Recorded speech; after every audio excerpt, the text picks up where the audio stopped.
여러분 안녕하십니까? 새롭게 하소서 김학중 목사입니다. 안녕하세요. 전혜진입니다. 세상의 모든 일이 다 귀하고 또 아름다운 일이지만 특별히 고정관념이나 편견을 깨기 위해 노력하시는 분들 보면 참 그의 삶이 고귀하다라는 생각이 듭니다. 네.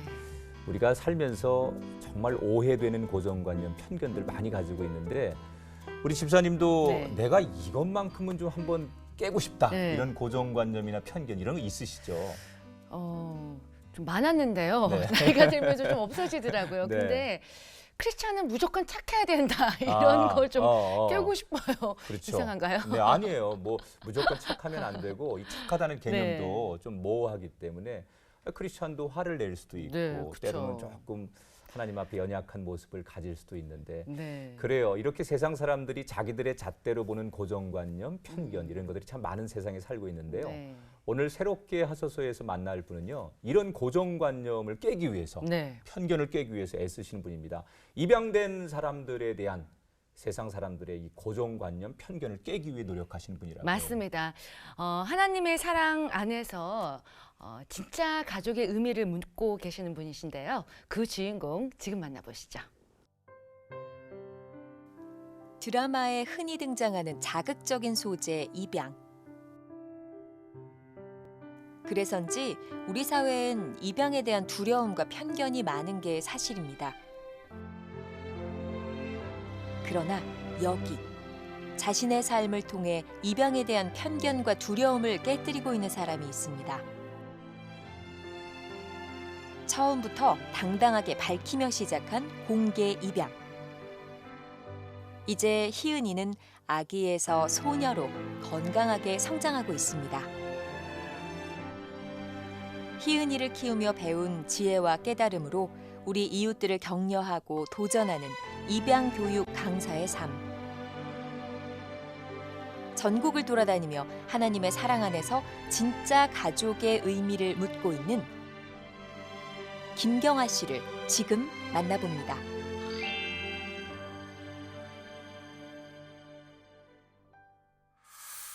네, 어서 오세요, 간사님. 반갑습니다. 반갑습니다. 네, 입양에 대해서 정말 바른 것을 가르치시는 네. 김경아 간사님 네. 반갑습니다. 네. 우리 시청자분들께 자기소개 좀 부탁드립니다. 네, 안녕하세요. 저는 김경아라고 하고요.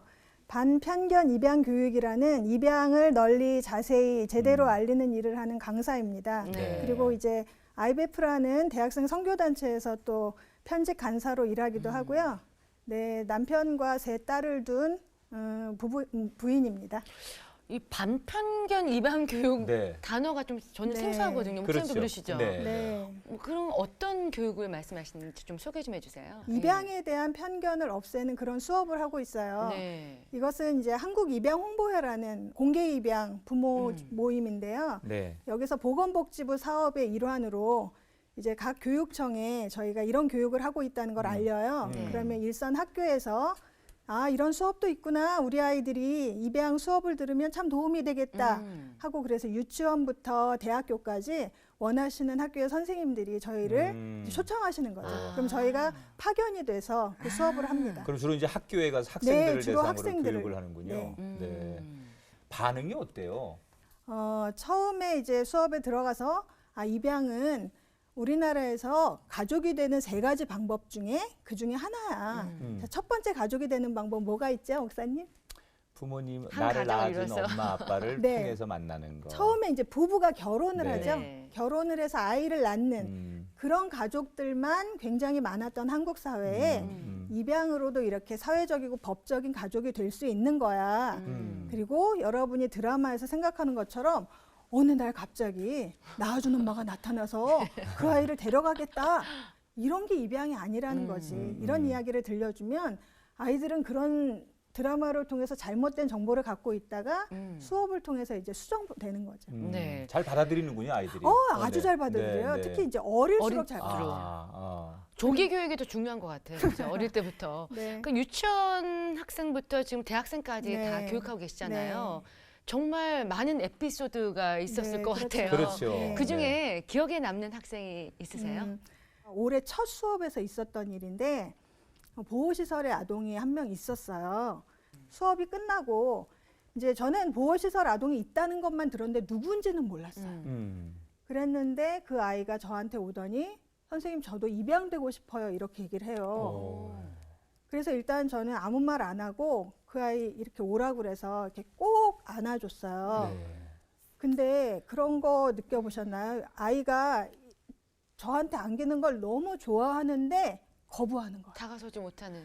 폭 안기질 못하는 거예요. 뭔가 좀 경계하고. 그러니까 폭 안겨본 경험이 익숙치 않은 거죠. 예, 네. 그게 저는 정말 마음이 아팠는데 네. 근데 제가 이제 입양을 했고 또 저는 입양을 했거든요. 아, 입양을 네. 한 입양 부모이기도 하고 또 입양 수업을 하면서 느끼는 게 제가 이 땅의 모든 보호가 필요한 아이들을 다 품을 수가 없잖아요. 네. 그때 느끼는 그 아픔과 절망이 있어요. 음. 그러니까 그 아이도 제가 그 아이의 어려운 마음과 사정은 알게 됐지만 제가 그 아이를 가족으로 돌보는 거는 다른 문제잖아요. 그렇죠. 네, 현실적인 그런 일도 거니까. 있고요. 자, 이제 참 이게 누군가는 해야 될 일이었는데 우리 김경아 간사님이 어쩌다가 이 일을 하시게 됐을까? 얼굴을 뵈니까 네. 이게 아주 뭐라 그럴까요? 당차시잖아요. 진취적이고 굉장히 목소리도 그렇고 적극적이세요. 눈매도 그렇고 네. 나는 할 거야 뭐 이런 것들이 아직 그 표정 속에 나타나시는데 아까 이제 입양을 하셨다고 했잖아요. 네. 그러면 입양한 아이만 있습니까? 자녀는 아, 어떻게 두셨습니까? 아닙니다. 저는 첫째, 둘째 딸을 낳았어요. 출산을 아, 했죠. 두 먼저 딸은 두 직접 딸을 낳으시고. 출산을 했고 네. 세 번째로 또 딸을 입양해서 세 딸의 엄마가 되었죠. 그 유명한 세 딸의 엄마. 네. 그럼 공개 입양을 하신 그렇죠. 거잖아요. 다 네. 이제 공개를 지금 하고 네. 계신데 입양하신 지 몇 년 되신 겁니까? 저희는 이제 아이가 2004년생인데요. 네. 신생아 때 입양을 해서 지금 초등학교 6학년 됐어요. 벌써 6학년 됐군요. 큰애가 11살, 둘째가 5살 이랬을 때 막내를 입양한 거라서 네, 네. 큰언니랑은 10살 차이 나요. 그러니까 이제 저희 큰딸이 막내 입양하고 나서 거의 보모처럼 아이를 저랑 같이 키웠죠. 슬아의 자녀가 있었는데 네. 어떻게 공개 입양을 하게 되셨는지 정말 궁금하거든요. 일단 저희는 공개하지 않겠다고 생각해 본 적이 없었어요. 음. 교회를 다니고 있었죠. 그냥 또 자연스럽게. 예. 선교단체 간사로 일했으니까 저희를 보고 있는 시선이 많았고요. 가장 중요한 건 저희 아이들이 부모를 보고 있잖아요. 네. 그러니까 입양을 숨겨야 된다, 숨길 수 있다고 생각해 본 적이 전혀 없어요. 네. 그렇게 해서 공개를 하게 된 거고요. 네. 이제 첫째 딸, 둘째 딸을 낳고 났는데 저는 나는 둘이면 됐다, 내 인생에. 충분하다. 아이는 충분하다. 네. 더 이상 이제 육아의 늪에 빠지고 싶지 않다. 네. 이런 생각이 있었는데요. 저희 남편이 좀 독특하게 남자인데도 아기를 좋아하는 사람이었어요. 네. 그러니까 둘째 아이가 3, 4살쯤 되니까 남편이 셋째를 막 이렇게 얘기하는 거예요. 네. 어머나. 근데 제가 막 화가 난 거예요. 너무 밉죠? 네. 어쨌든 육아는 내가 다 하는데 네. 자기는 가끔 와서 아기가 음. 잘 자라잖아요. 아, 예쁘다만 해주고. 그러니까 셋째 얘기해갖고 제가 막 심통을 부렸죠. 네. 말도 안 되는 소리라고 아예 한 칼에 거절을 했는데 그때 남편 입에서 나왔던 단어가 이번에는 출산이 아닌 입양을 하면 좋겠어라는 얘기를 남편이 먼저 한 거예요. 남편 네. 되시는 분이 네. 목사님이시잖아요. 네. 그 이제 사모님이기도 하시고. 네. 그러니까 이제 요 얘기를 이제 시청자분들이 들으셔야 돼. 목사님, 그러니까요. 사모님 간의 대화야 네. 지금요. 네. 그게 중요한가요? 중요하죠. 네. 그렇군요. 남편분이 뭐 하시나 이런 것도 사람들이 네. 관심 있어 하니까요. 저희 남편은 뭐 안수받은 목사이지만 이제 교회에서 사역하지는 않고요. 네. 네. 그 대학생 선교단체에서 계속 네. 선교 간사라는 타이틀로 이제 네. 일을 했죠. 예.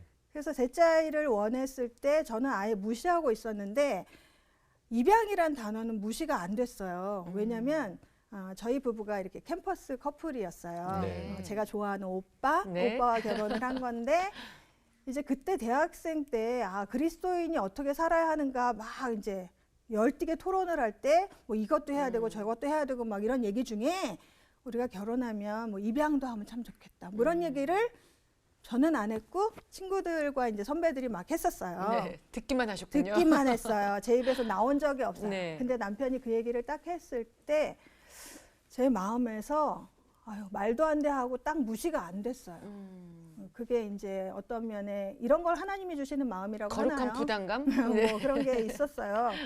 근데 저는 더 이상 아이를 키울 수 없는 명분이 굉장히 많았어요. 일단 제가 이 신체적으로 굉장히 만성 질병을 앓고 있는 환자였고 또 간사라는 직업은요 돈을 잘 못 벌어요. 네. 그러니까 이제 내 식구 먹고 살기도 빠듯한데 현실적으로 맞지 않는다고 생각했고 또 제가 그렇게 아이를 물고 빨고 좋아하고 육아를 즐기고 이런 스타일이 아니에요. 그러니 또 하나를 키운다는 것에 대해서 이렇게 거절할 좋은 명분이 많았어요. 근데도 그 말을 들었을 때 제 마음에 있는 부담을 떨치기 위해 우리 그리스도인들은 부담을 떨치기 위해 기도라는 걸 하잖아요. 하나님이 이렇게 보호가 필요한 아이를 누군가 돌봐주는 일을 기뻐하신다는 거는 너무나 명백하게 나와 있어요, 성경에. 근데 이제 그 일을 내가 해야 되나요? 라고 물었을 때 하나님이 말씀 통해 주셨던 응답은 뭐였냐면 나는 너가 자원해서 어떤 선한 일을 하는 걸 참 좋아해. 이런 말씀이었어요. 하나님은 물론 제가 자원해서 선을 행하지 않아도 저를 있는 그대로 사랑하시겠지만 자원해서 어떤 선한 일을 도모할 때 내 마음이 기쁘다? 이런 얘기를 하시는 것 같았어요. 네, 그러던 중에 저희 남편이 돌보고 있었던 IVF 한 자매가 말도 안 되게 사고로 갑자기 이제 죽게 되는 일이 있었어요. 그 친구는 20살이었고 또 우리나라의 아주 유명한 좋은 대학을 다니는 수재였고 그 며칠 전에 저희 집에 와서 저녁도 먹고 밤 11시, 12시까지 저랑 수다 떨다가 갔던 어린 아이였는데 그 아이가 학교에서 이제 사고로 죽게 돼요. 그래서 그 아이가 이렇게 누워있는 응급실에 갔을 때 제가 제 인생에 처음으로 나보다 어린 사람이 죽은 첫 경험이었어요. 그게 저한테는 굉장히 큰 경험이었는데요. 그 아이가 응급실에 이렇게 누워 있었어요. 왜냐하면 엄마 아빠가 오셔야 사망신고를 한다 그러더라고요. 아이는 이미 숨이 끊어진 상태였는데 걔 앞에서 제가 이렇게 서 있는데 살고 죽는 게 너무 별게 아니다는 생각이 드는 거예요. 그리고 이렇게 언제라도 부름을 받을 거라면 내가 살아있는 동안 의미 있게 살다가 죽어야 되겠다는 생각을 그 밤에 하면서 제가 밤을 꼬박 새고 어떤 결정을 하게 되냐면 그렇다면 지금 현재 내 시점에서 의미 있게 사는 삶은 입양을 하는 것이다라는 게 너무 명백했어요. 왜냐하면 제가 기도하는 중이었고 남편이나 저희 큰아이는 입양을 원하고 있었고 그러니까 이제 제가 거기에 오케이 하는 것이 의미 있는 삶이다라는 결론을 내리고 그때부터는 제 마음에 어떤 이렇게 요동도 없이 저희 막내딸 희은이를 이제 얻게 된 거죠.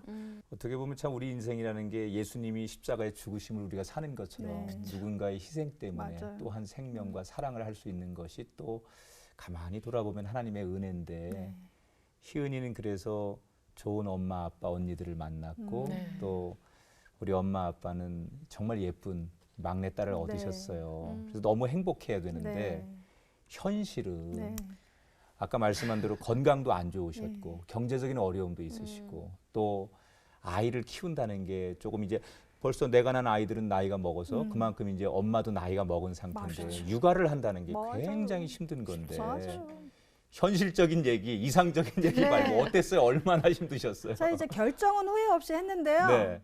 이제 갓난아기 아무 때나 먹어야 되고 이제 자주 깨서 일어나야 되고 잠 못 자고 그러니까 저는 잠을 못 자면 식욕이 떨어져서 잘 못 먹게 되고 이러니까 피골이 상접한 시기를 보냈죠. 체중도 많이 빠졌겠어요. 네. 그러니까 이제 입양 자체는 후회 없이 결정했으나 아이를 키우면선 매일 후회의 반복인 거죠. 내가 그 막내 미쳤다고. 희은이를 바라보면서. 그럼 내가 미쳤다고. 네. 이미 둘째도 다 커서 어린이집 가고 있는데 이제 자유로울 내가 수 있는데 그러니까 굳이 말해요. 그래서 거의 진짜 많이 울고요. 많이 후회하고 많이 하소연하고 그러고 지냈어요.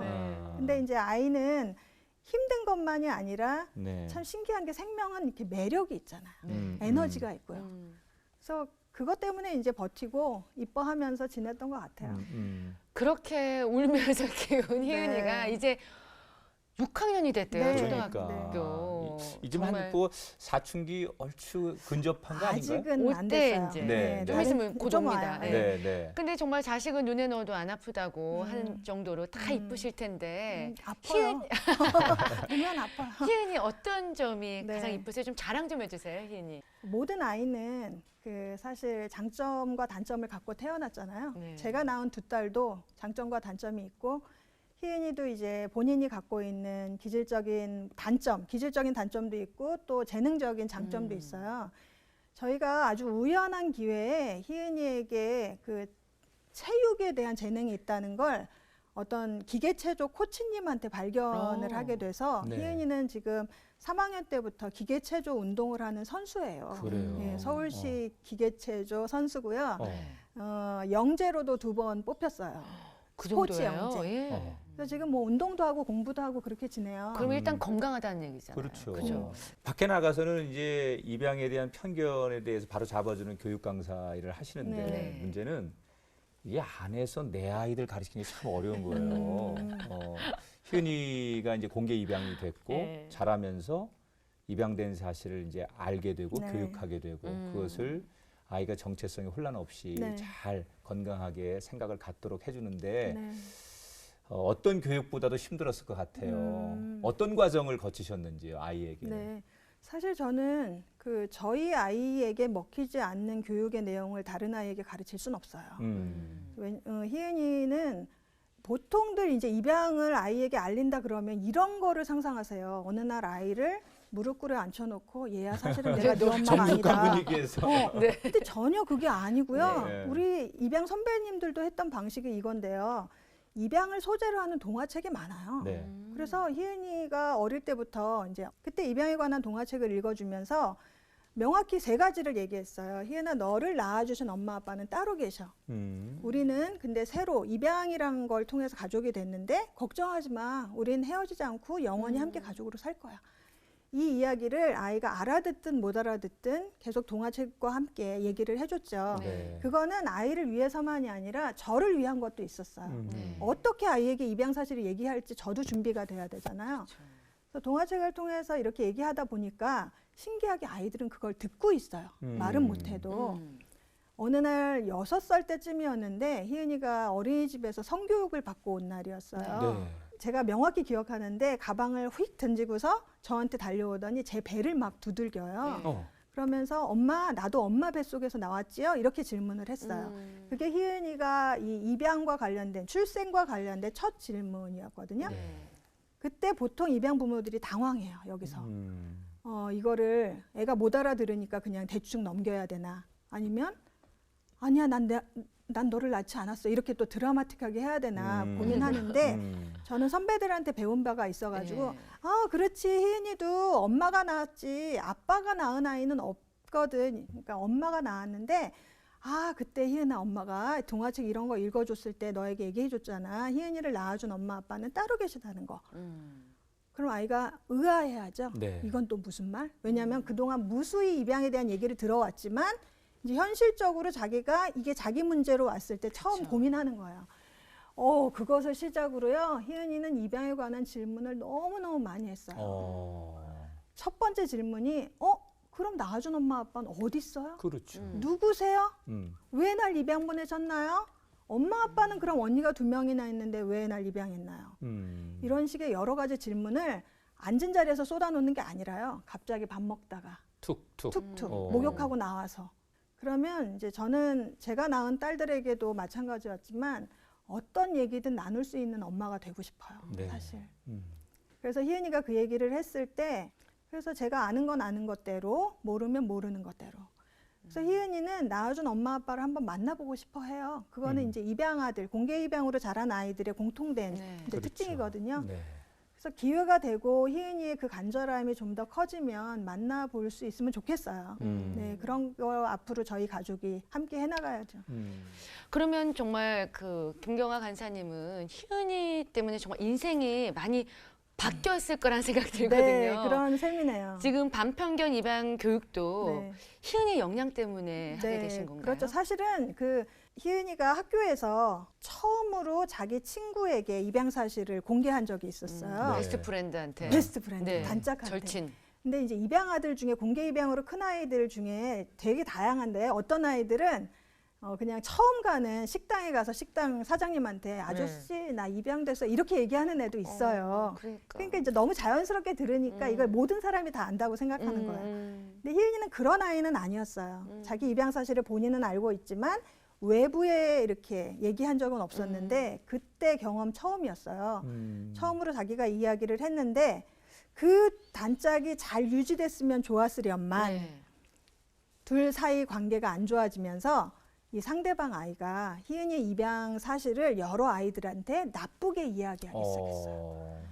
쟤는 입양하니까 이상하네. 그러니까 쟤랑 놀면 안 돼. 네. 이런 얘기를 너무나 많은 아이한테 얘기를 하고 다녀서 교육을 잘못 받았으니까 잘 못 받아본 적이 없죠, 없으니까. 사실은. 네. 예, 예. 그래서 이게 돌아 다른 반 애한테서 희은이가 그 얘기를 들은 거예요. 얼마나 상처가 되겠어요. 그날 집에 와서 대성통곡을 하면서 음. 사실 입양이 알려진 것에 대해서 희은이가 슬퍼했던 건 아니라요. 네. 자기가 믿었던 한 사람이 배신을 한 거잖아요. 그 배신의 어린 나이에도. 아픔을 어린 나이에 겪으며 그때 희은이가 저한테 얘기했어요. 제가 당시에도 사실은 수업을 다니는 강사였는데 엄마 저희 반에 와서 그렇다면 적극적으로 입양이 어떤 거지 제대로 알려주세요라는 저한테 부탁을 했고 담임 선생님과 얘기가 잘 돼가지고요. 그 반에 가서 수업을 한 게 참 저로서는 강사로서 참 좋았어요. 그 몇 학년 때? 2학년 때요. 2학년 때. 네.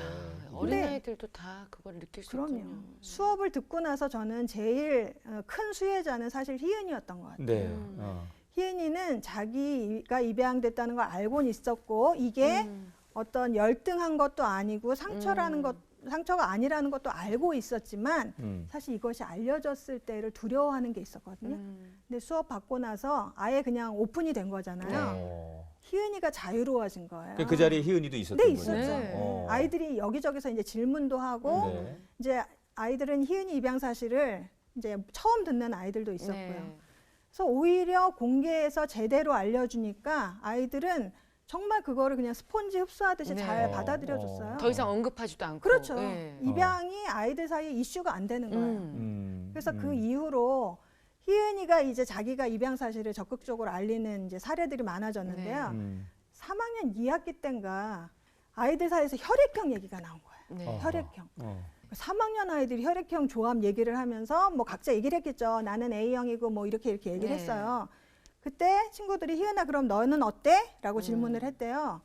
그래서 우리는 엄마는 B형, 아빠는 O형이고 난 A형이야. 그러니까 애들이 이상하잖아요. 네. 이치가 안 맞는 거죠. 그렇게 네. 나올 수가 없지. 네. 너가 잘못 알았겠지. 아이들이 그랬대요. 그때 희은이가 얘기를 한 거예요. 아, 너희한테 내가 아직 얘기를 안 해서 그런데 어휴. 나는 입양하라서 그래. 네. 그래서 혈액형이 안 맞을 수도 있는 거야 라는 얘기를 한 거죠. 그날 희은이가 집에 와서 어떤 아이들이 무슨 질문을 했는지 이제 다 얘기를 해줬는데 엄마 너무 신기해. 엄마가 수업 가서 듣는 질문들을 애들이 다 했어요. 무슨 질문을 하든 그랬더니 그러면 너 학교에 오는 그 엄마가 너 입양한 엄마야? 그랬더니 응. 근데 그러면 언니들도 입양했어? 아니. 이제 제일 웃긴 질문이 이거였다고 희은이가 얘기를 네. 하면서 근데 니네 엄마가 너 사랑하셔? 이렇게 질문을 했다는 네. 거예요. 희은이가 이렇게 얘기했대요. 나는 막내야. 막내가 가장 사랑받는 거야.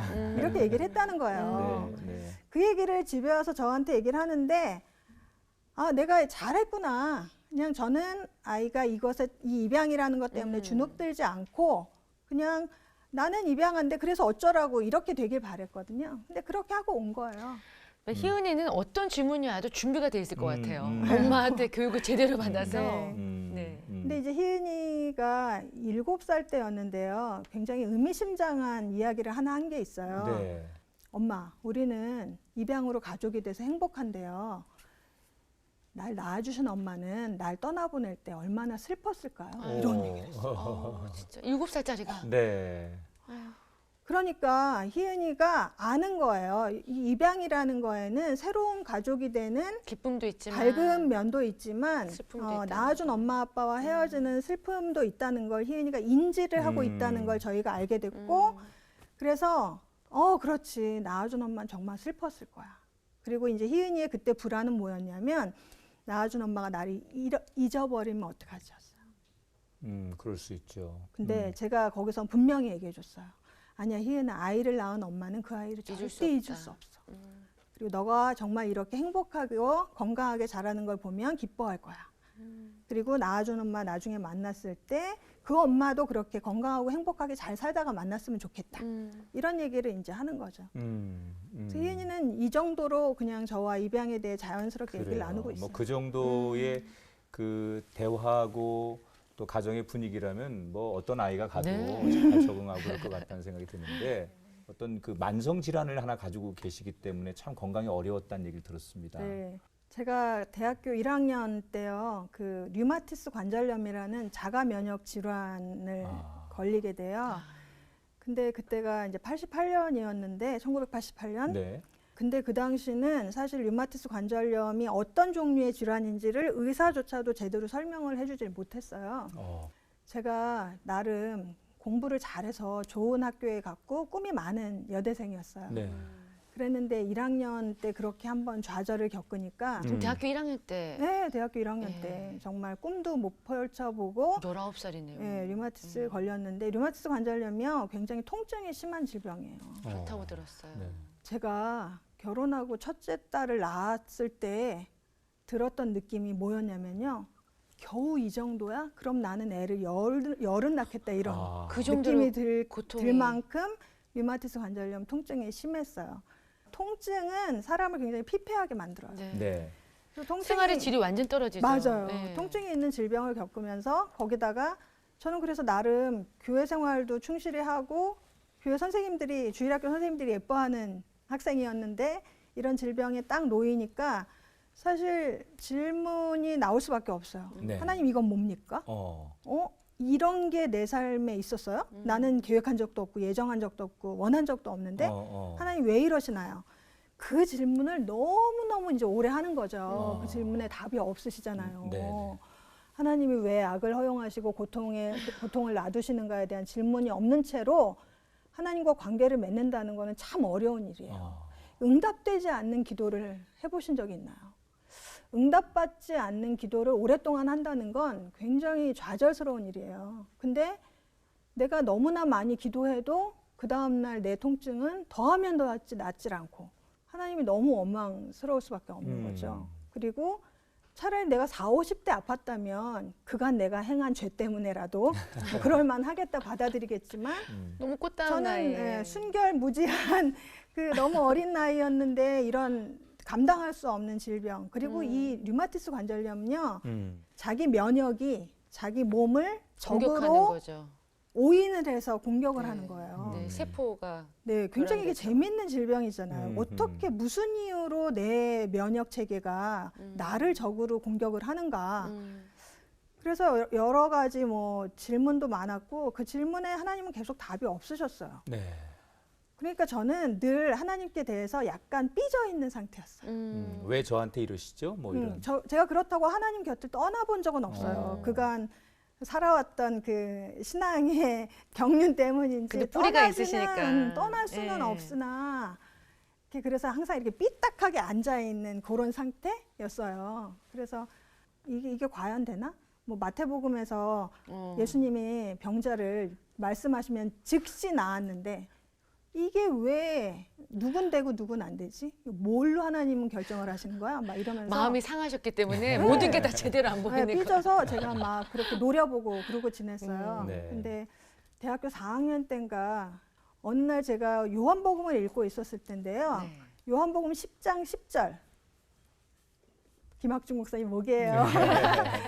요한복음 10장 10절이 뭐였냐면요. 그 앞에 부분은 예수님이 본인을 이제 목자라고 얘기를 하시면서 네. 10장 10절에 내가 온 것은 양으로 생명을 얻게 하고 더 풍성히 얻게 하려는 것이다. 이런 말씀이 있었어요. 근데 제가 그 구절을 읽는데 딱 멈춰지더라고요. 예수님이 나를 향해서 갖고 계신 게 나한테 생명을 주시기 위한 거래요.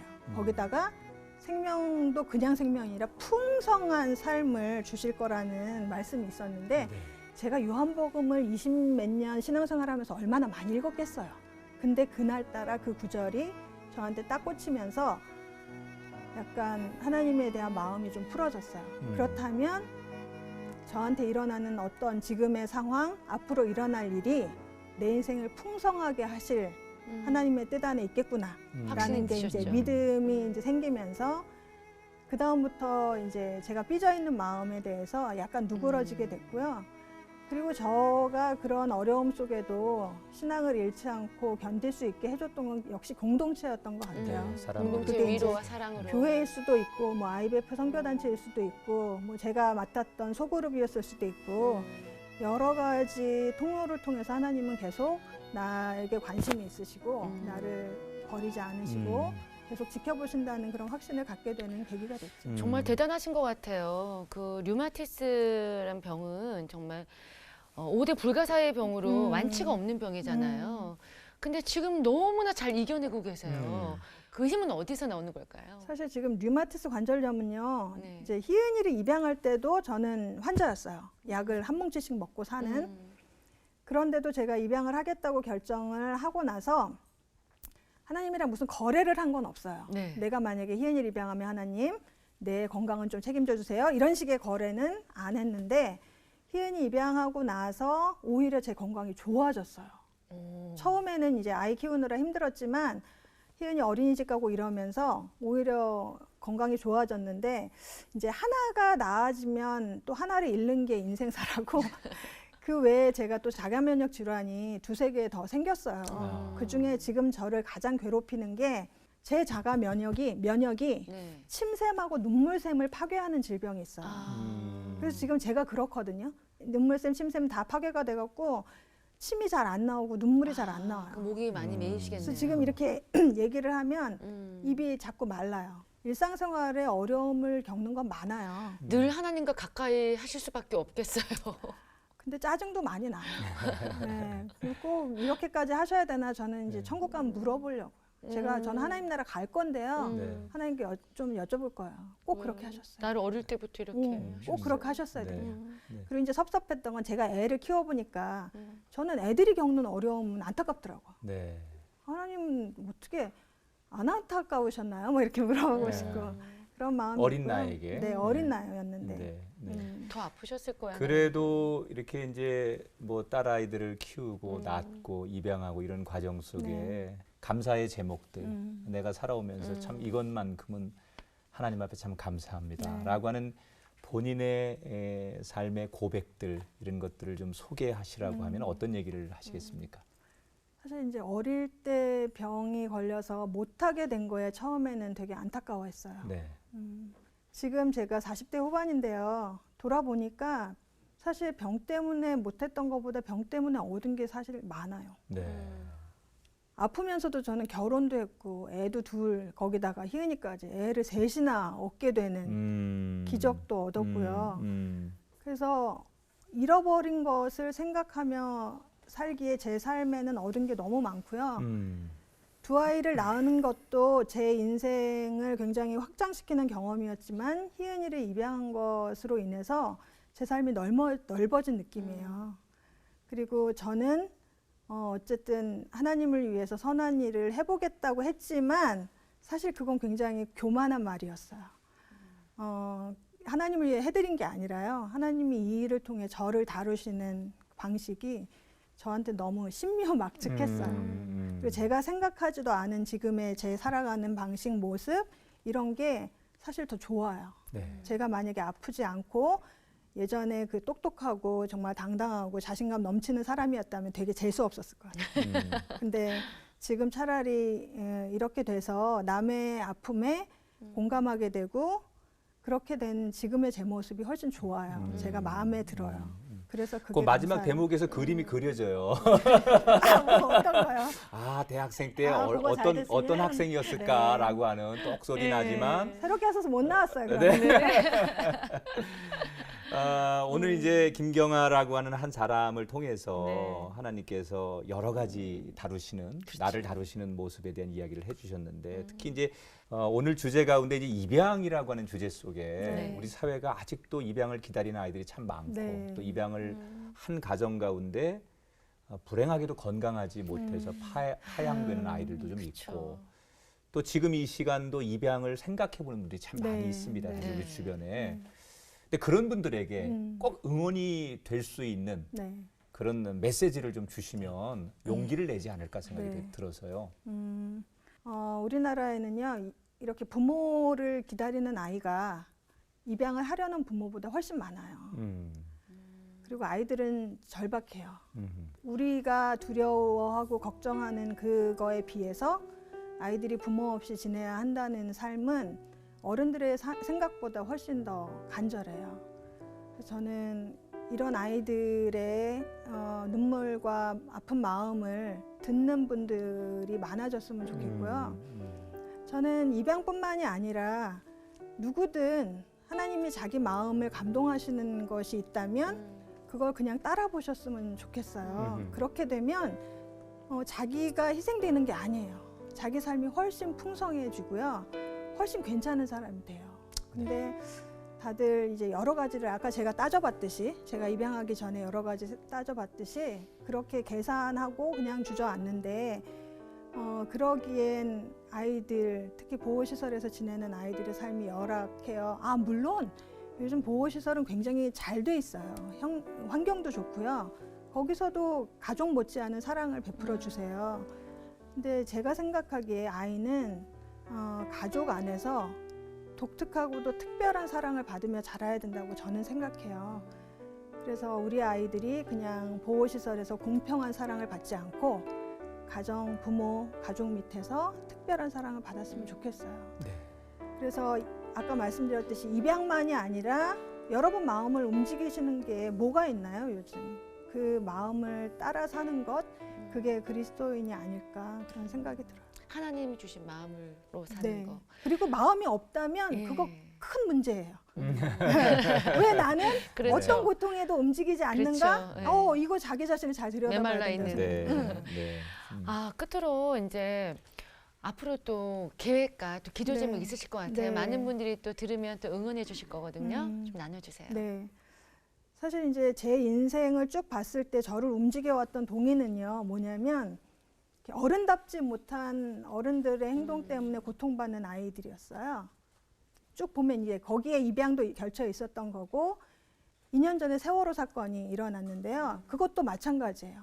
어른들의 잘못된 선택과 판단 때문에 정말 무고한 아이들이 대규모의 생명을 잃는 사건이 일어나서 저는 그 아이들이 죽은 이유를 알고 싶어요. 저는 아무 상관없는 사람이지만 그래서 그 아이들의 진실을 밝히는 것이 요즘 저에게 가장 제 마음을 끌리게 하는 일이어서 그렇게 열심히 일을 하고 있고요. 뭐 할 수 있는 한 제가 몸으로도 뛰고 있고 기도도 굉장히 많이 하고 있고요. 그것이 저에게 현재는 가장 큰 기도 제목인 것 같고요. 그리고 이 입양 교육을 하다 보니까 더 중요한 게 미혼모가 되지 않는 거예요. 우리나라 사회에서. 또 한편으로는 미혼모가 되었어도 아이를 키울 수 있는 사회를 만드는 것. 책임 있게. 네. 그런 사회가 되어주는 것. 미혼모가 자기 아이를 키우겠다고 하면 이 사회가 도와주는 사회. 제가 크게 보니까 이런 거에 관심이 있어서 청소년 성교육하는 거에도 제가 계속 공부하고 또 일을 하게 되고 싶어요. 그래서 이렇게 입양으로 시작됐지만 이제 서서히 폭이 이렇게 넓어지는 제 삶을 보면서 그냥 제가 욕심 갖지 않고 하나님이 이끄시는 대로 제가 순종하며 가고 싶어요. 그리고 이제 이러다가 또 굉장히 아파지면 그냥 아프고 또 살고 그렇게 네. 하고 싶어요. 네. 시작은 아주 작게 됐지만 네. 그 시작이 커져서 이렇게 풍성한 열매를 맺고 오늘 이 자리까지 쓰셨잖아요. 네. 또 앞으로도 그 걸어가시는 걸음걸음을 하나님께서 축복하시고 또 저희도 네. 옆에서 박수 쳐드리고 네. 생각날 때마다 기도해 드리겠습니다. 응원하겠습니다. 감사합니다. 오늘 함께해 주셔서 고맙습니다. 감사합니다. 네, 고맙습니다. 네, 고통 당해본 사람만이 고통받은 자의 마음을 진심으로 이해할 수 있겠죠. 육신의 고통을 알기에 아픈 자들을 더 잘 이해하고 섬기는 김경화 간사님처럼 그리스도인으로서 의미 있는 삶이 어떤 건지 다시 한번 생각해 보게 되는 그런 시간이었던 것 같습니다. 예, 반편견 입양 교육 강사이신 김경화 간사님의 이야기는 그분의 이야기만이 아니라 우리들의 이야기였고 나의 이야기였습니다.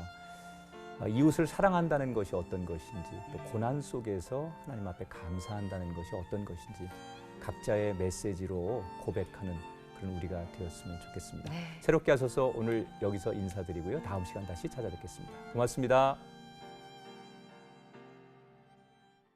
프로그램에 참여하신 분들께는 제이손 진공젓가락에서 제이손 수저 세트를, 명가 김에서 김 선물 세트를, 뉴랜드 알로에에서 에르플의 기능성 화장품 세트를, 고추냉이 전문기업 주식회사 브니엘 월드에서 와사비야 생활용품 세트를 드립니다.